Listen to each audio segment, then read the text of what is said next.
Good evening and welcome to our October Sweet Life cooking demonstration for 2023. My name is Elizabeth Vitale. I'm a registered dietitian, diabetes care and education specialist here at the Hoag Marion Dick Allen Diabetes Center. And I want to introduce our theme tonight, which is spooky recipes for Halloween fun, recipes that are scary but will not scare your blood sugar. Tonight we're going to cook an Instapot turkey chili along with a almond joy hot cocoa. And I want to introduce our chefs tonight. We've got our famous executive chef, Davis Cruz. I'm going to pass the mic over to him and he will introduce our sous chef. Thank you, Elizabeth. Well, welcome to another class of our cooking demonstration. Thank you, Elizabeth. Once again, my name is Davis Cruz. I'm the executive chef here at Hoag Hospital, Newport Beach. And I also support Irvine Hospital. And I have next to me is our talented young chef. His name is Chris Bott. He's my executive sous chef. He's been with me for about a year and a half now. And super talented, and now we're gonna test how he does in our classes.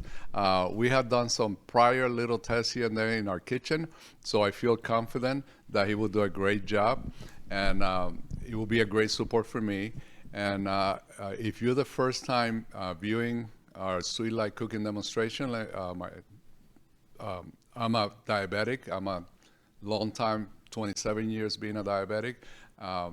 I also use insulin, and I try to maintain my diet. And as a chef, you can tell that I'm always around food, tasting food. So if I can do it, you guys should be able to do it. And I always say, if you eat 3 times a day, and you eat, which if you're diabetic, you're supposed to eat smaller meals throughout the day so you avoid that spike on sugar. But let's say you stay to a traditional eating habits, which is 3 times a day, 7 days a week, that's 21 meals.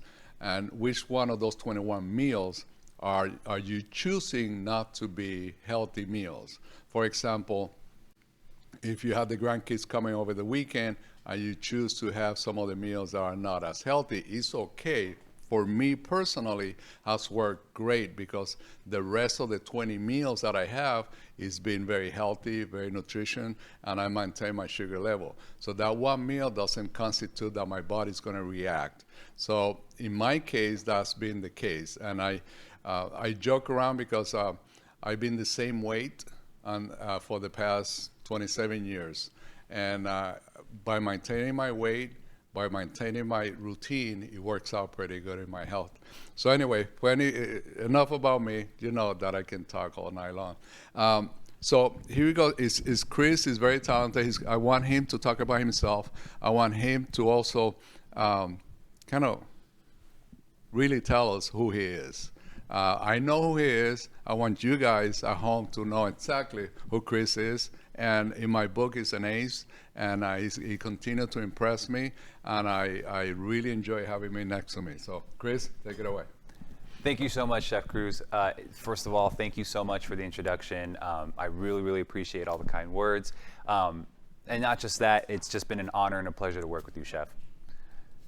Without further ado, my name is Christopher Bott. I'm the executive sous chef here at Hoag Hospital in Newport Beach. I also assist Chef Cruz in assisting Hoag Hospital Irvine.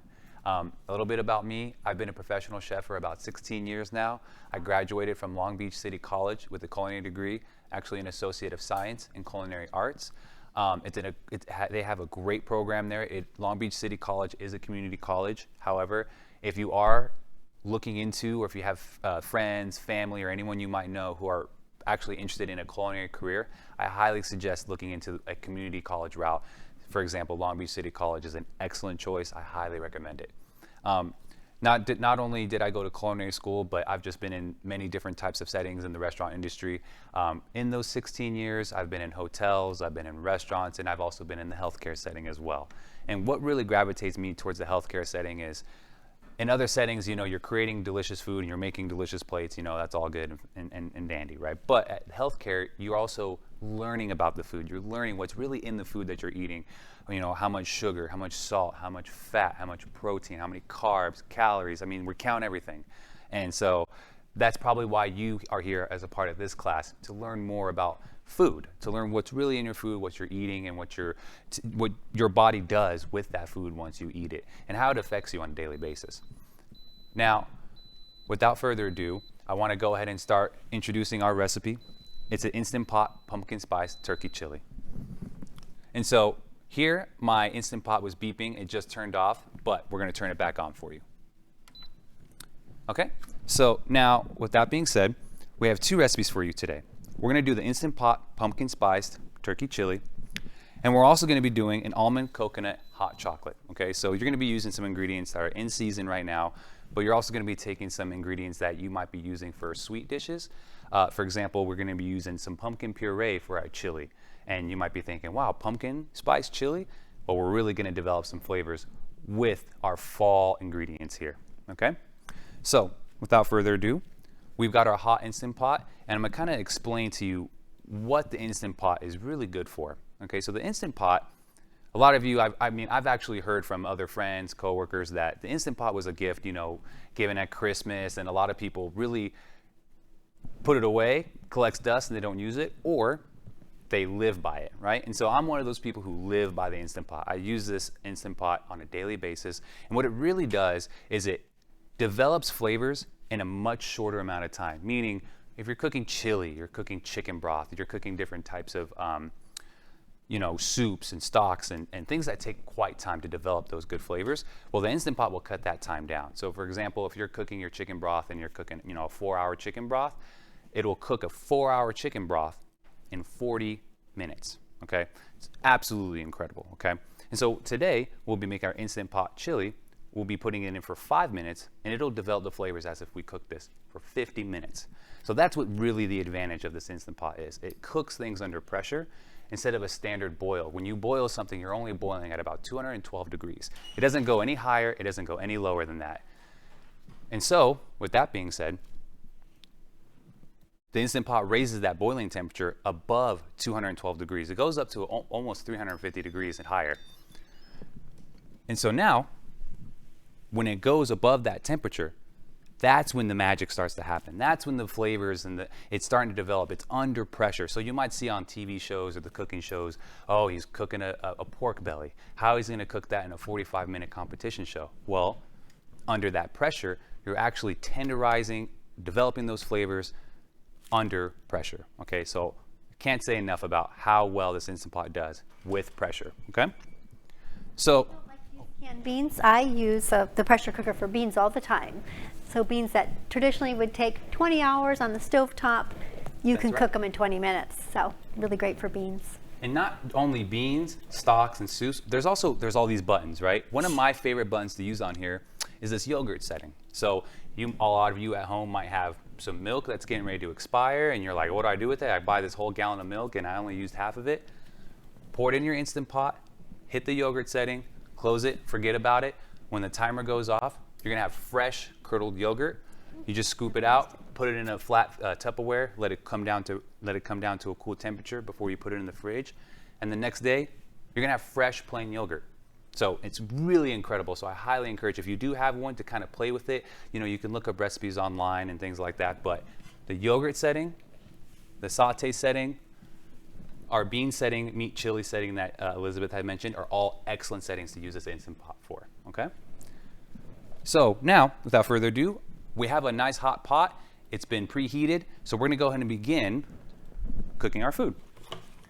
I have here ground turkey. So a lot of times you'll see chili with ground beef, right? And that's got so much fat. It's got so much, it's just not good for you, right? So what's the benefit of having turkey instead of ground beef? Elizabeth? Well, it's definitely a much leaner meat, a poultry, we'll call it. Quite a bit less than your red meats would have.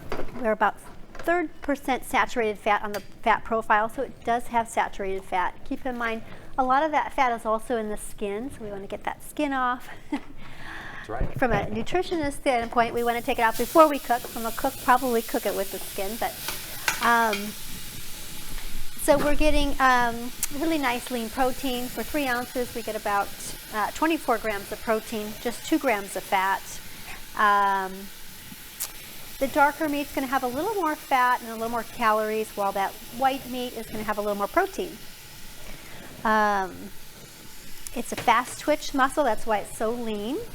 And that myoglobin is the component that gives the red meat that color. That's the oxygen carrying compound. Turkey's also very high in niacin, that's vitamin B3, vitamin B6, vitamin B12. So we get 61% of our daily value of our niacin in just the 3 ounces. 50% of our vitamin B, 29% of our B12. We also get some selenium, zinc, and phosphorus. Okay. Is that one of those ingredients that kind of make you they make you feel sleepy, kind of makes you feel tired?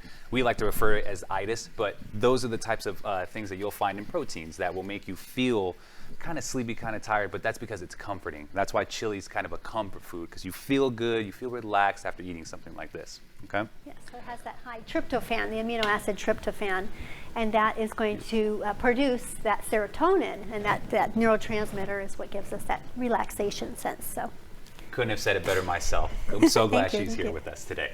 And so now I'm going to go ahead and start talking to you a little bit about the vegetables we'll be using. Okay?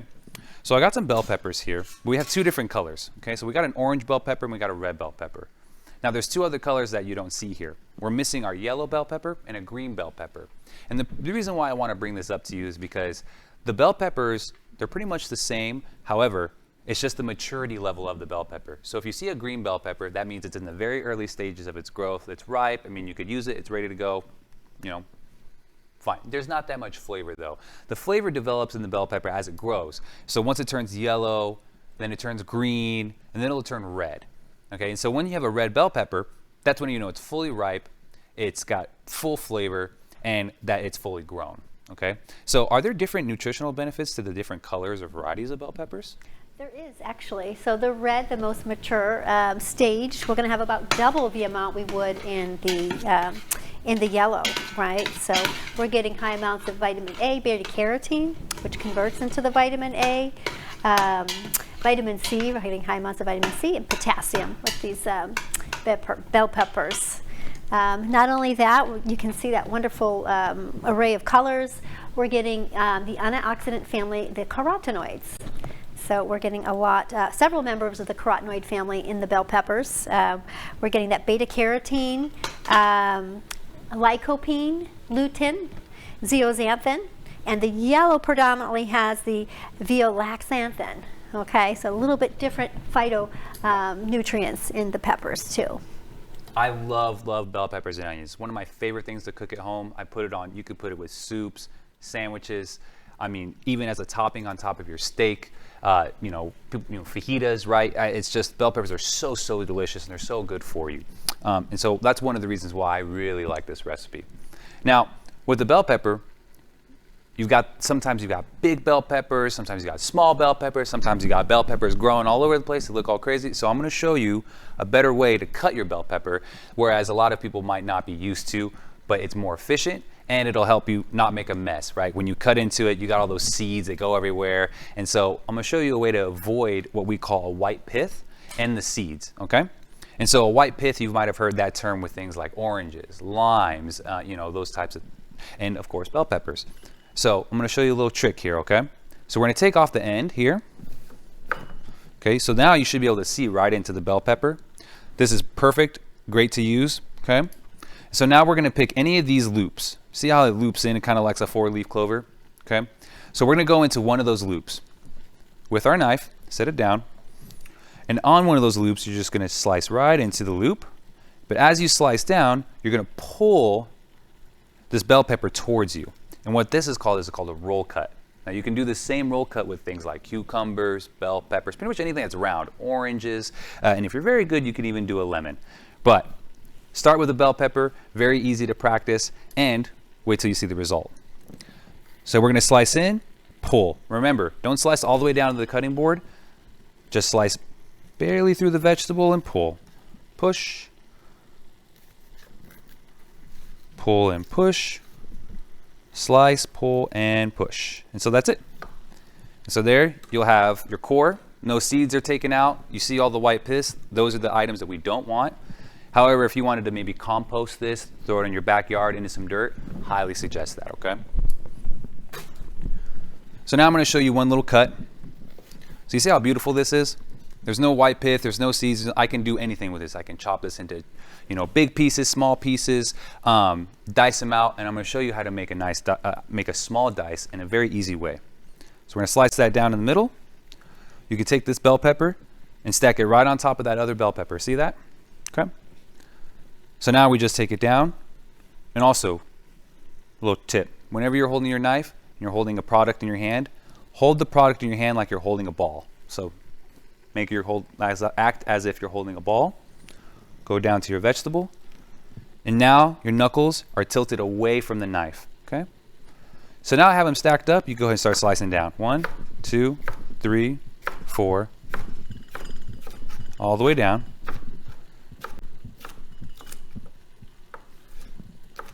Okay. And so now you have your batons, your matchsticks, whatever you like to call them. And so you take your knife, scoot them together. So now they're all at the same starting point. Take your knife and just slice through, and you'll get beautiful cuts. Now, the reason why I explain this is because you really want to try to make your vegetables, the beans we're using, the tomatoes, everything that we're using is going to be about the same size. And the reason why you want those things to be the same size is so when you get your spoon and you take a big bite, you get a little bit of everything in that spoon. If you have some vegetables and some pieces that are bigger than others, you'll never be able to get that beautiful bite that'll develop all that flavor. Okay, so that's just a little demonstration on how to cut your bell pepper.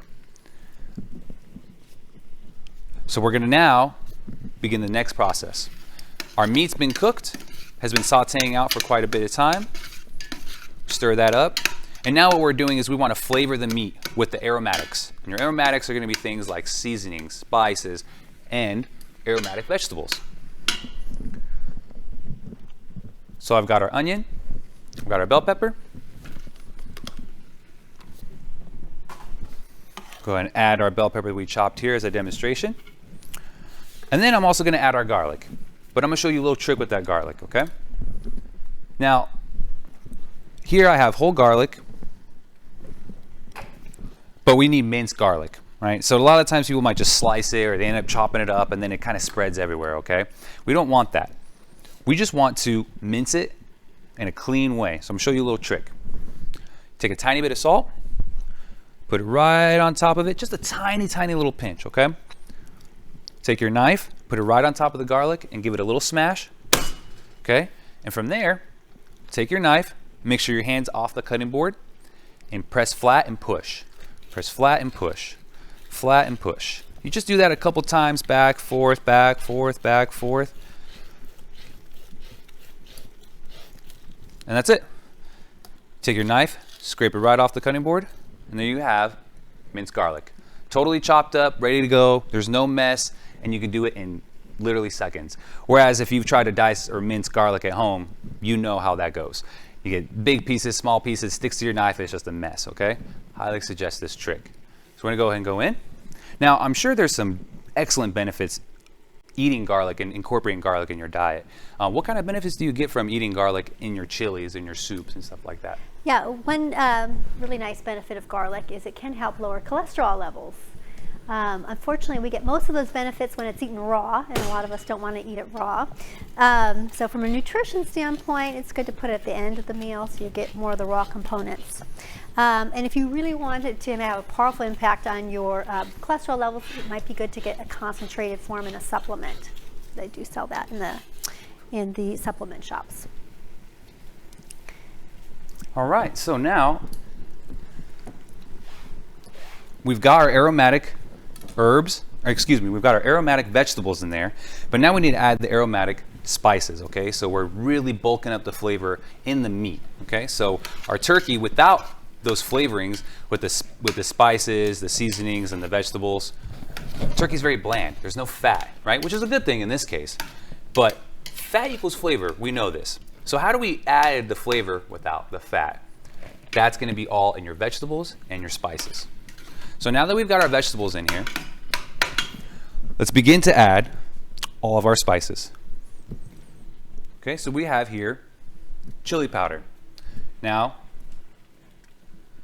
I'm going to talk to you a little bit about what chili powder is. Okay, chili powder you'll find in the store, which is just a generic mix of spices. Okay, so your chili powder, if you follow this recipe right now, you'll see that we have to add chili powder, cumin, cloves, nutmeg, oregano, and we have to add all these spices. But those spices are actually already in your chili powder. So when you go to the store, you'll find different kinds of chili powders, and on the back, they'll usually say something like, it just says chili pepper, spices, and salt. Well, what are the spices? They're just very generic on those types of ingredient labels. So it's really important to read them because they'll differentiate what the chili pepper is. A lot of the times it might say ancho chili pepper, or it might even just say paprika, which is the red bell pepper dried, right? And so when you want to know what's the difference between chili powders, there is actually a big difference. You just want to find, there's New Mexico chili powders, there's your standard chili powders like from McCormick, which are, they're not spicy. They have the basic ingredients like a chili ancho, cumin, garlic, and salt. Like there's your spices, that's your chili pepper. So what we're doing is taking our chili powder and bulking it up with some extra spices that might already be included in here, along with some fall spices as well. For example, we've added our chili powder. We're going to add our cumin. We're going to add our oregano. And then we're going to add cinnamon, nutmeg, and ground cloves. Okay, so you will not be able to find ground cloves in the store. You will have to grind them at home. But a little trick you can do is take your cloves, put them in a little bag, and take your knife and just break them up in there. Or if you don't mind, putting it in a little bag and mashing them up and then throwing them in, totally fine. But if you put the whole ones in too, just remember to fish them out. You'll still get the flavor, but you will not be able to find the ground ones in the store for holding purposes. Ground spices can hold for a long time, but ground cloves do not hold. The aromatics will dissipate. They dissipate and they lose their flavor. Cloves they're a very interesting spice there. Now, we've got our nutmeg, and we've got our cinnamon. So those are kind of the fall spices that we're adding as well. Now, cinnamon is something I would love to talk about a little bit more with you, Elizabeth, because I know that cinnamon has a lot of great nutritional flavors to it, but it also comes from a tree, if I'm correct, right? It comes from the bark of a certain tree. Yes, it comes from the bark of a tree, and it has a sweet flavor. Of course, it's not raising our blood sugar. There's actually many studies that show it can help lower the blood sugar a little bit. So instead of having a sweet tea at night, you might want to have some cinnamon tea. Could be a nice option. There's also different it's a warming kinds of cinnamon. flavor, and there's different kinds of cinnamon. I'll let you elaborate on the from a culinary standpoint.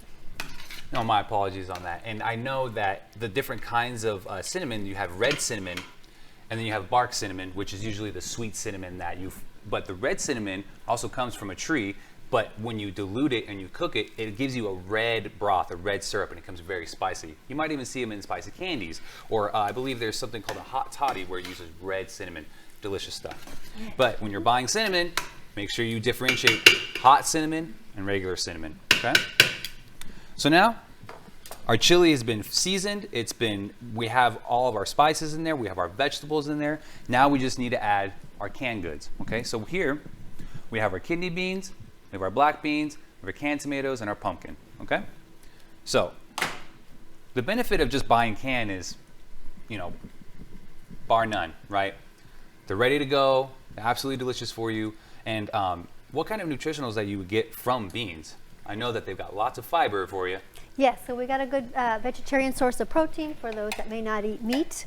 Half a cup, we're getting around 8 grams of protein. 9, for example, for the kidney beans.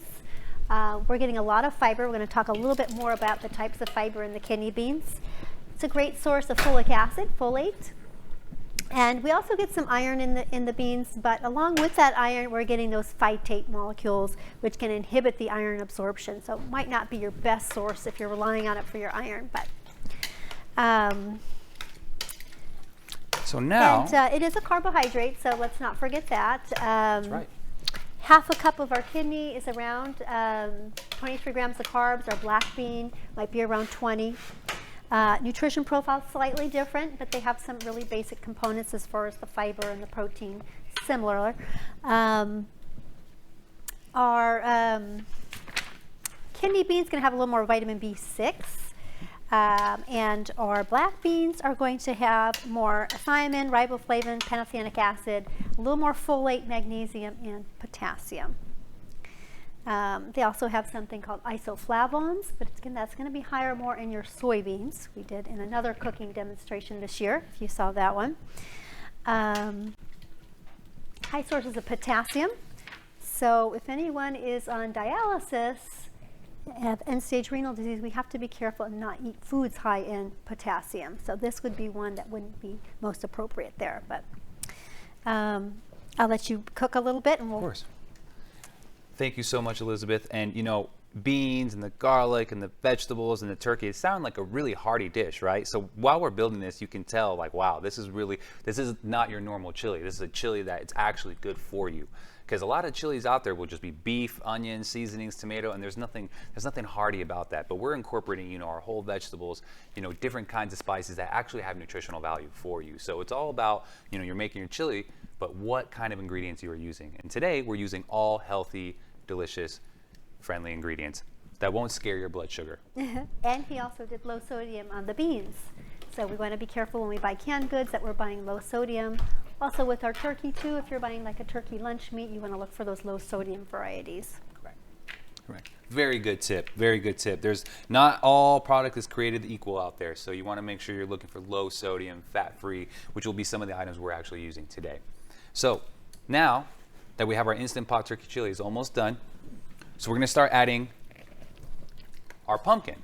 So now the benefit of using a canned pumpkin instead of a fresh pumpkin is the water content, which is why a lot of the times when you see baked goods, you know, pumpkin pies or pumpkin whoopie pies, you know, pumpkin cakes, things like that, you wouldn't want to use fresh pumpkin because it's got all that water content in it. And so that'll actually work out good for us today as well, because I don't want to add a water content to this. I really want to add things that only give me flavor, right? So the pumpkin is going to have the solid pack, organic 100% pure pumpkin. It'll say solid pack. That means all the water has been cooked and drained out, and it has been pureed with 0 to no water content, which will really help you in things like a chili or making a sauce, as well as your baked goods. But your savory items, you really want to have a nice solid pack of pumpkin, okay? And so the pumpkin also is extremely good for you too. Yeah, so pumpkin, again, it's going to be another source of carbohydrate. 1 cup of our pumpkin is around 12 grams of carbs, so pretty reasonable. We're also adding some fiber in there to the chili by adding some more pumpkin. And again, we're bringing in that carotenoid family of antioxidants. We're bringing in that alpha and beta carotene, and in the case of the pumpkin, the beta-cryptoxanthin. And we know a lot of these antioxidants very good to help prevent cancer, reduce eye disease, skin damage, especially the lutein and zeaxanthin, very well studied to help with eye health and prevent age-related eye disease such as cataracts. And that also attributes to the color, that yellow reddish hue is the lutein and zeaxanthin. We're bringing in some more vitamin C with the pumpkin, as well as some vitamin E. So pumpkin has about 10% of our daily value for vitamin E. Wow, that's excellent information there. And you can just tell that that's just another ingredient we've added to this chili that's just going to make it that much better for you.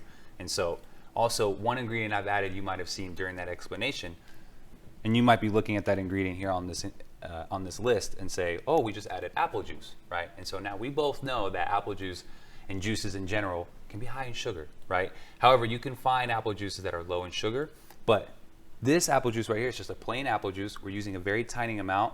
for a large amount of chili. So it should not affect the nutritionals as much. And I would love to, pan it over to Elizabeth to explain a little bit about why we're using the apple juice in your chili. But we're using apple juice for flavor standpoint because we really want to boost up this pumpkin. We're boosting the fall flavors. And you also want to maintain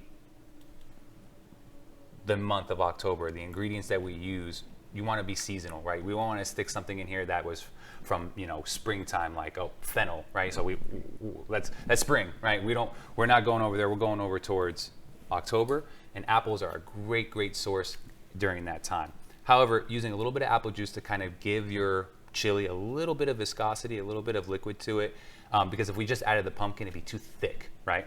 And so we've added a little bit of apple juice, and now we're going to finish this off with 2 cups, 8 ounces each of our chicken broth, okay? And this is also a low sodium chicken broth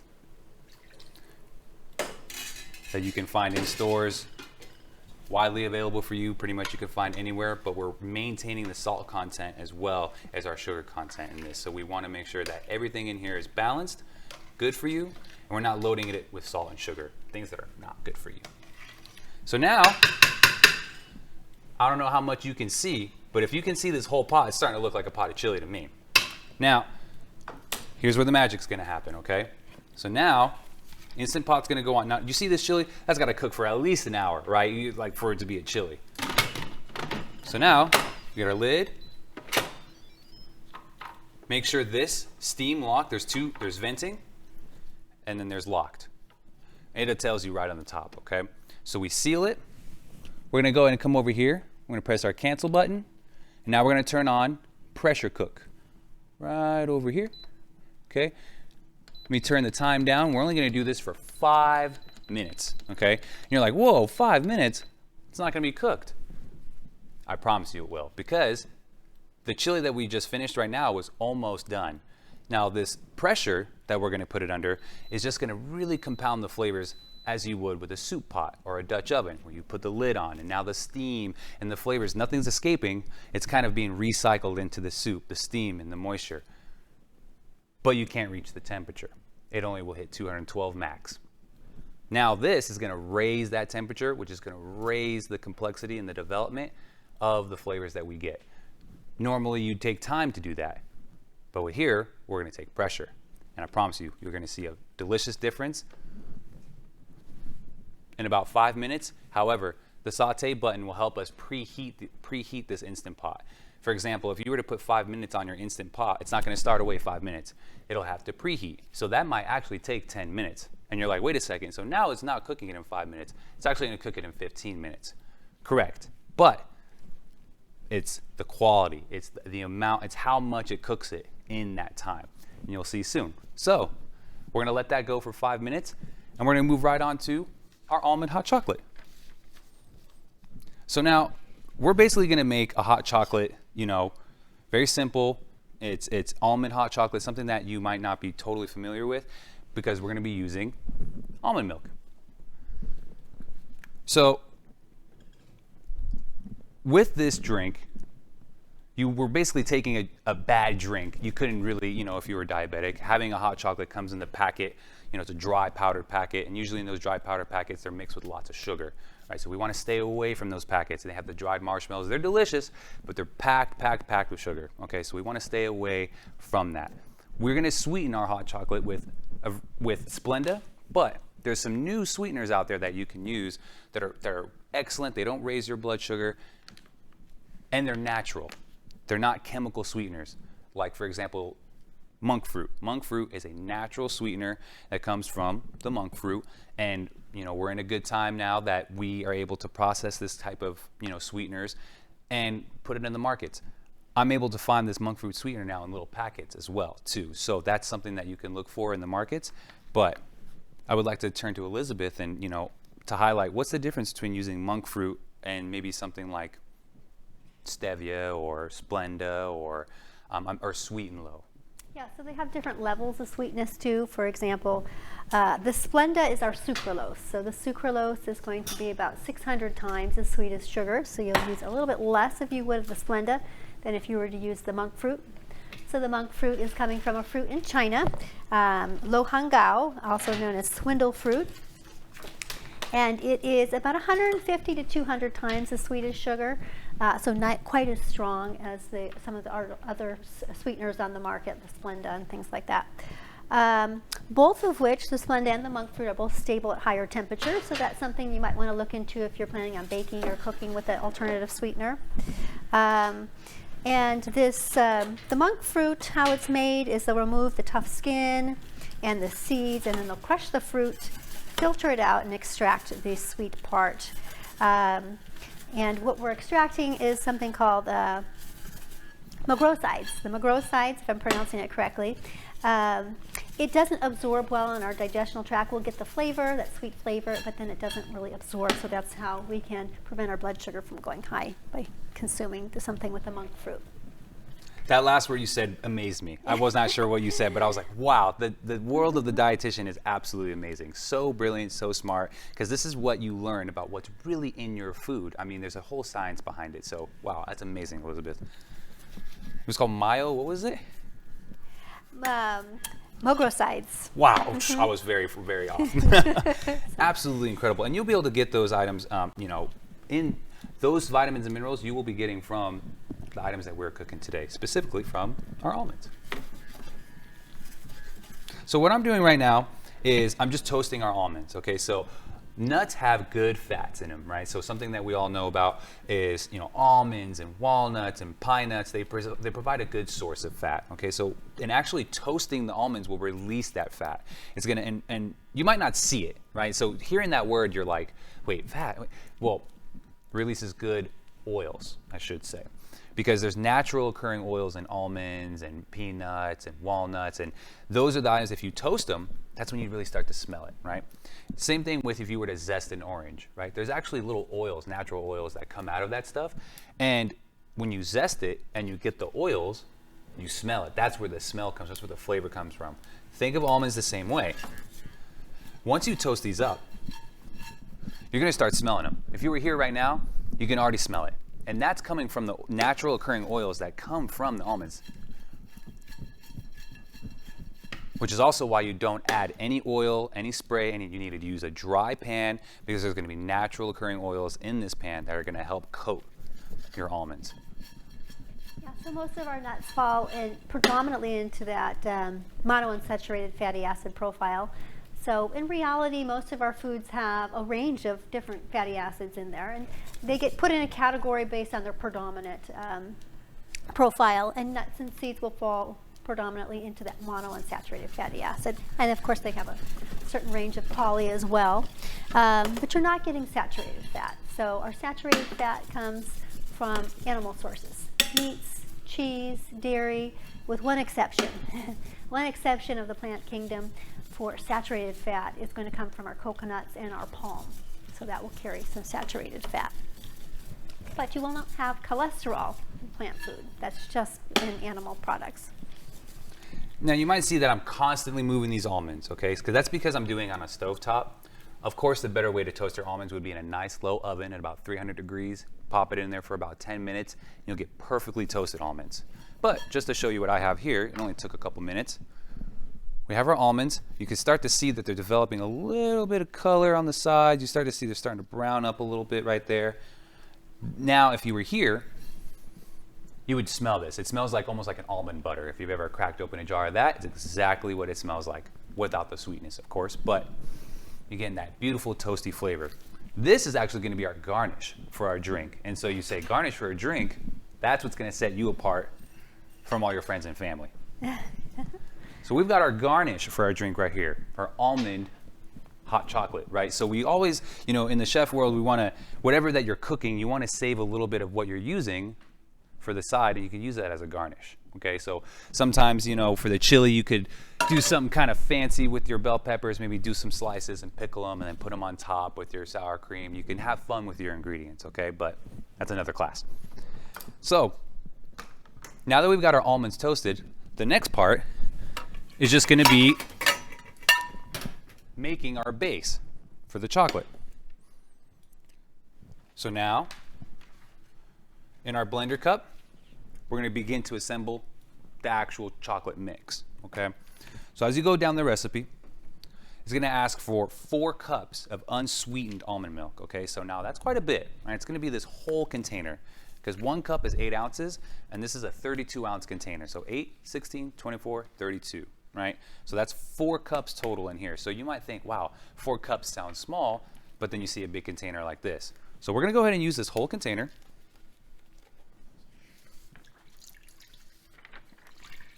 And if you're ever confused about measurements as well, when you're doing things like drinks or using a blender, a lot of the times now blenders will come with a marking on the side. So or a measurement on the side telling you ounces, fluid liters. So here, we're almost at 32 ounces. And there it is. So now I know exactly I have 32 ounces. Let's say you forgot to look at this or you didn't know how much you had. That's okay. You have your measurement right here. You know 8 ounces is in 1 cup. Voila.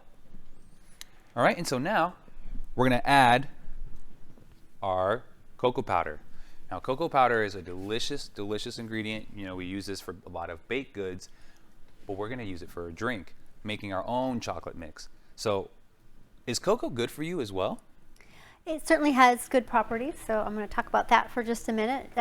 So we call it cacao pod is a seed of a fruit, and it's native to the Mayan civilization or Central America, and it was then imported or brought over to Europe in the 16th century, and we have famous chocolate all over the world, right? And it brings in a antioxidant family of the polyphenols, especially flavanol. So this flavanol, it's the highest concentration out of all the foods per weight in the cacao. So it does shine as far as the flavonoids. We're also getting a little bit of iron, zinc, selenium, and magnesium. And it does have some psychoactive effects. So there's many contributors to that. One which would be the flavanols. And then also we're getting some tryptophan converting into serotonin, similar to the turkey. And there's a little bit of a natural caffeine component, and theobromine and anandamide. So anandamide is a compound that can attach to the CB1 and CB2 receptors in our cannabinoid system, kind of create that sense of bliss that we associate with chocolate, right? Valentine's Day, that love chemical that we get from the chocolate. And that is without all the sugar. So we're just talking about from the cacao bean itself. So You see how much information she just gave you on one ingredient? You're putting that into your body, right? It's so good for you. There's so much that can be in one simple ingredient that could be good for you. And there's also so much that could be bad for you as well. So it's really important to do a little bit of research, contacting your dietitian and your diabetes center, asking those types of questions is how you become a better you, how you become knowledgeable about the food that you're eating. Because, it takes time. It takes lots of education to learn these types of things. But just imagine, wow, all of that just in cocoa powder? Absolutely incredible, because you're getting all the benefits without the sugar, right? Right. So let's definitely differentiate it from Halloween candy. Exactly. And then once we, often they'll alkalize the chocolate to take out the bitter flavor, and we lose a lot of those flavanols to almost 60%. So Wow. A lot is lost in the processing. So it is good to get that darker, raw type chocolate for those health benefits if you're using it for a health benefit standpoint. Less processed, right? We want to have our chocolate as it is, right? The cacao bean, if you do a little research on what the cacao bean even looks like, you would be like, wow, it would absolutely blow your mind if you've never seen what a cacao bean looks like. Just do a little YouTube video and it will just absolutely shock your world. You're gonna be like, wow, it's so big. They're big old seeds and they're white, right? So it's really quite interesting. So without further ado, our Instant Pot's moving along. We have our coconut drink, our almond coconut hot chocolate, but how do we make it coconut? You can find extracts. So a lot of the times to make your cooking, easier at home is to find these types of extracts to make there's not just coconut. You can find almond extracts. You can find raspberry extracts. You can find, different types of flavors that are usually really hard to come by. You'll find them in extracts, and coconut's one of the very, very many that you can use. Extracts are usually distilled with alcohol, so to kind of give you the flavor. So you want to be very sparingly with this, okay? It needs to be just a couple drops. I believe our recipe calls for a half teaspoon, okay? So just to clarify, we've got 4 cups of our almond milk in here. I toasted about a 1/4 cup of our almonds, and we're using a 1/4 cup of our cocoa powder. All right, so we have that 1/4 cup in here. And if you want to know what's a 1/4 cup, well, we know that 8 ounces is in 1 cup, so 1/4 of that is only 2 ounces. Okay, so if you have a scale, you can weigh it or just use your 1/4 cup measurement. So we're going to put in a 1/2 teaspoon. It's very strong flavoring, okay? Just a couple drops. That's it. Okay? It's very strong stuff here, okay? Now we need to flavor this. We need to sweeten it up, but not with sugar, right? So what are we going to use? We have our Splenda, we have our monk fruit. Our Splenda was what we're going to use today, and as you can see, it's a very small cup, and this is a 2-ounce cup, but that 2-ounce cup is going to equal a 1/4 cup, okay? Because if you had 4 of these, you'd have 8 ounces, okay? So we're going to go ahead and add our Splenda. We're going to give this a little blend, okay? And now, while you're blending, you also want to make sure you get a saute pan or a soup pot or a little stock pot that, because we're going to need to make this hot, right? We want to make sure we have a hot chocolate, okay? So we're going to go ahead and give this a blend.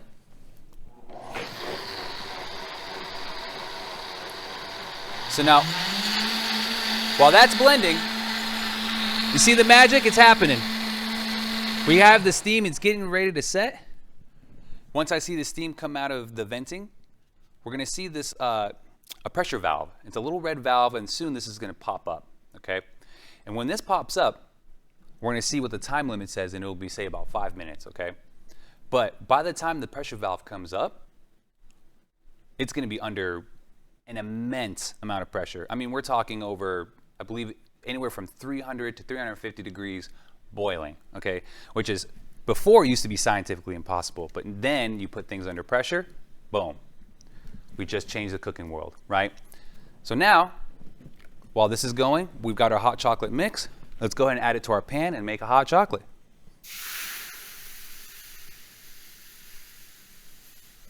Oh yeah, it's looking good, guys.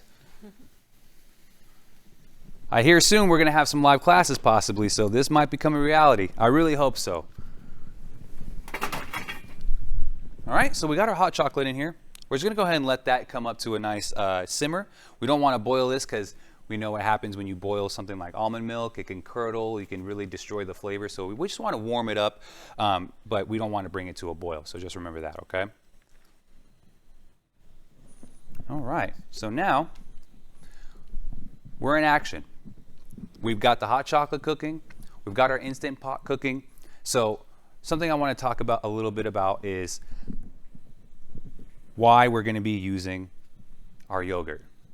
So if you look at the recipe for the chili, the yogurt, it's going to tell you to put a dollop of yogurt on top of your chili. Oh, wait a second. We all like sour cream, right? Is sour cream really worse or not as good for you as plain non-fat Greek yogurt? So our sour cream is going to have all that saturated fat that we associate with dairy. So definitely not a fat-free product. As we see, the yogurt we chose for this recipe is fat-free, so we're eliminating all that saturated fat that we normally would get. We're still getting that consistency, that thickness, that richness, and the flavor, as well as those probiotics. And in the case of the Greek yogurt here, we're getting an extra serving of protein with it. So we're using a dollop of it. 6 ounces or so, we may have about 12 grams of protein. So when it's said and done, our recipe will give us 27 grams of protein, and that's for about 1.25 cups of the chili with the yogurt on top. So, wow, that's really incredible. You know, sour cream has all that saturated fat. It is a fat, right?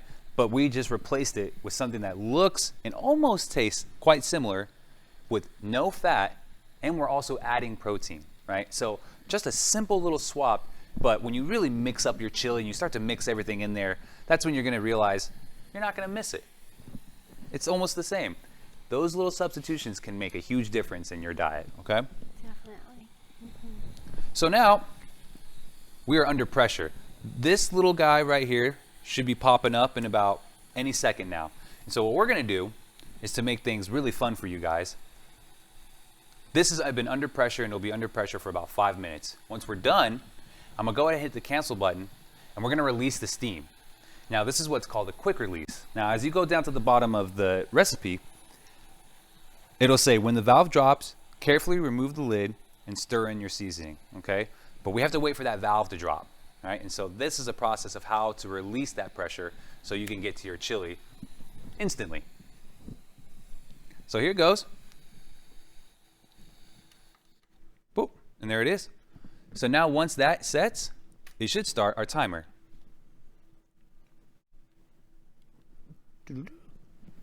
And when the timer's set, it'll do a little beep. Once I hear that beep, I'm gonna go ahead and turn this off, and we're gonna release the pressure and show you what our Instant Pot chili looks like. Almond hot chocolate's almost there. Once that heats up real nice, we'll go ahead and give it a finish, okay?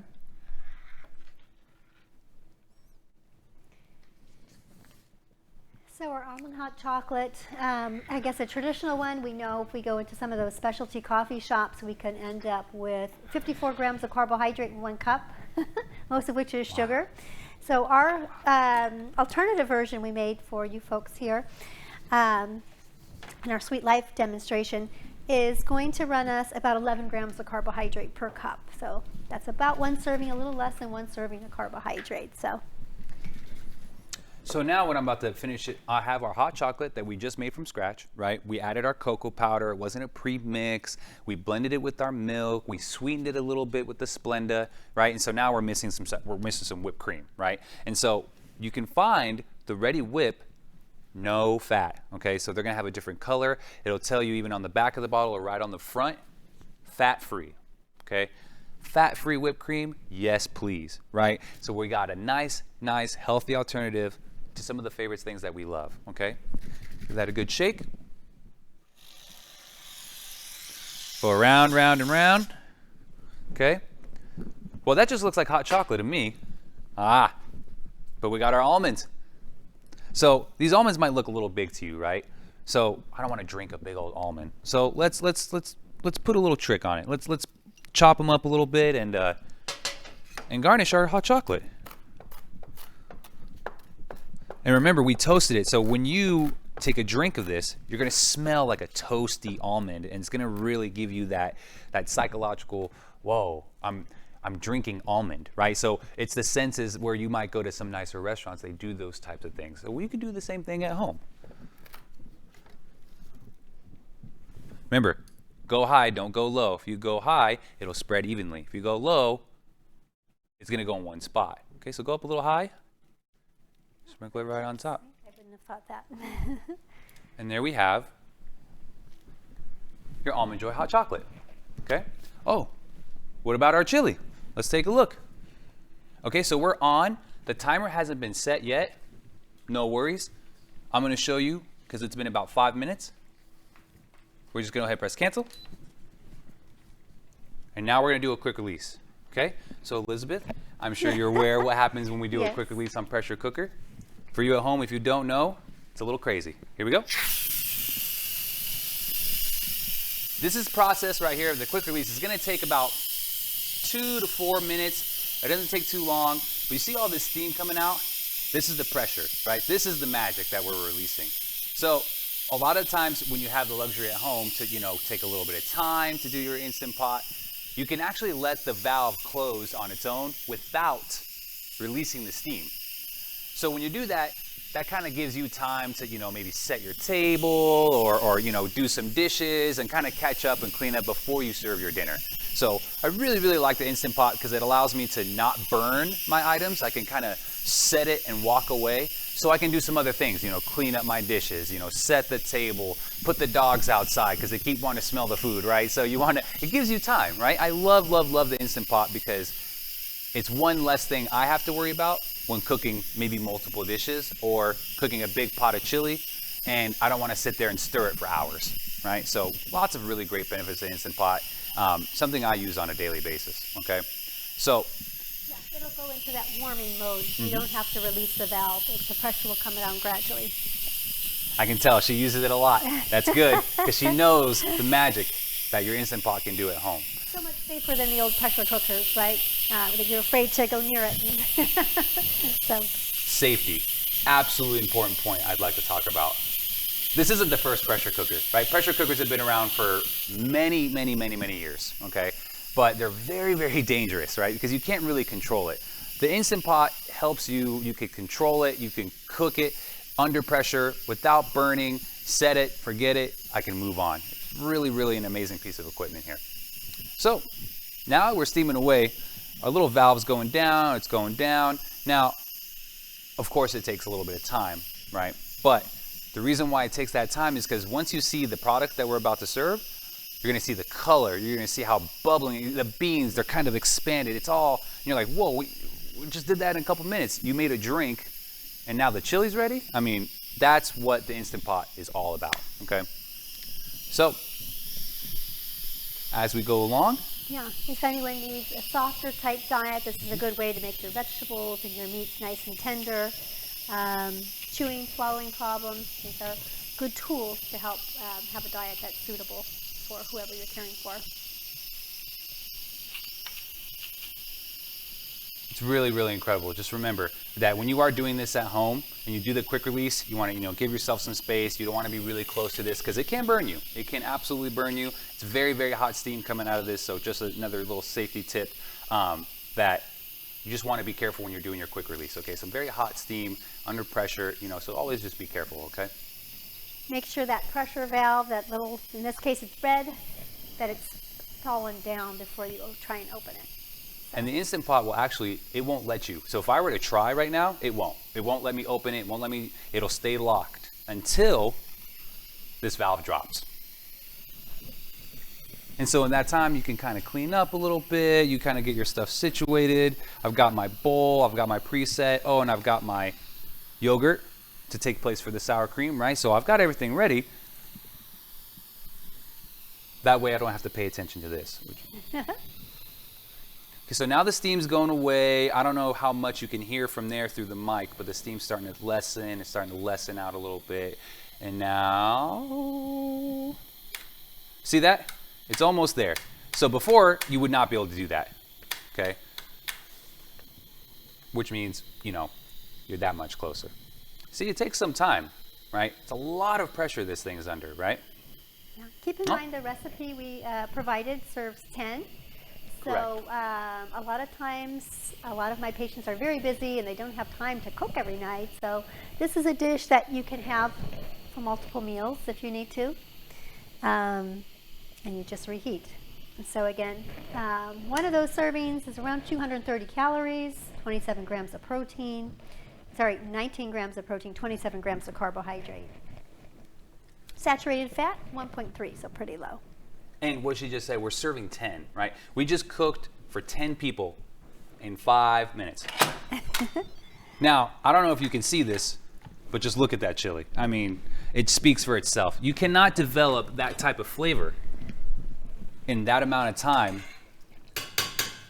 without pressure. I mean, it just doesn't happen. So look at the color, look at the beans, look at the meat. It's all melded together, right? You see that color, how it's all combined? Okay, that takes at least an hour, okay? I mean, just look at that, you guys. We've got our fall flavors in there, little hints of apple, pumpkin, and all those spices we have. We've got some cumin, cloves, nutmeg. It's warming, all spices that we gravitate towards when it's cold. And when it's really cold outside, it gives you a nice hot bowl of chili. A little dollop of our yogurt. And there you have it, folks. This is our Instant Pot Pumpkin Spice Turkey Chili and our Almond Joy Hot Chocolate.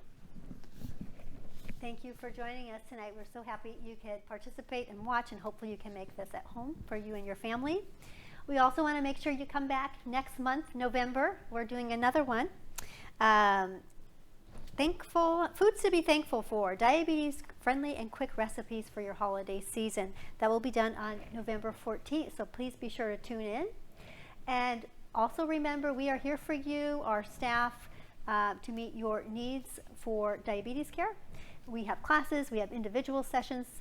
You will need a referral from your physician, and you can call us, 949-764-8065, and we would love to see you.